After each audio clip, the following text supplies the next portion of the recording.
It's an ominous, misty night in Middletown, Delaware. The clouds glow a ghostly shade of white thanks to bridge lights on the horizon.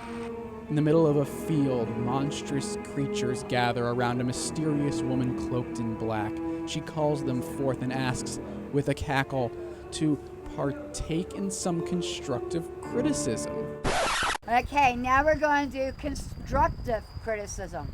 That's right, constructive criticism. So let's hear constructive criticism for Dahlia Manor. I got one.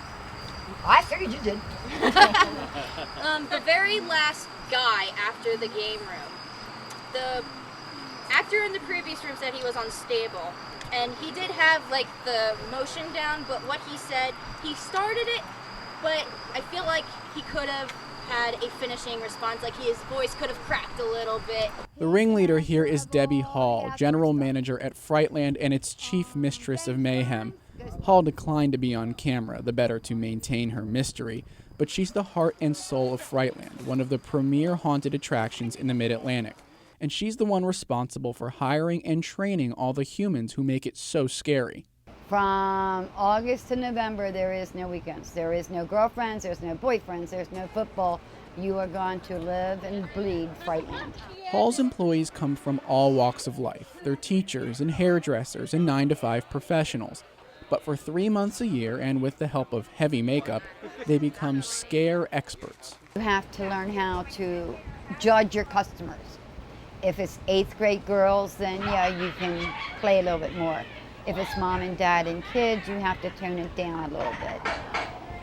What scares one person may not scare the other. You have to be quick.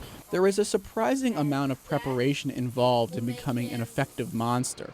The actors even have coaches like Casey Stone who help them prepare for their roles.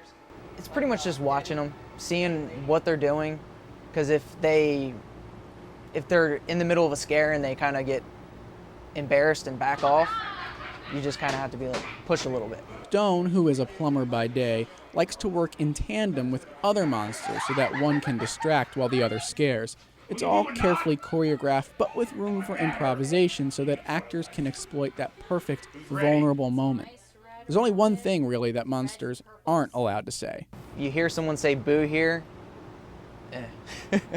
That taboo aside, the actors have a lot of creative input in how they craft their characters. That's why they gather at Frightland for the 3 weeks leading up to opening weekend, where they workshop their roles and get ready for prime time. Employees take test runs through the haunted houses so they can give feedback. Even the makeup artists work on their craft.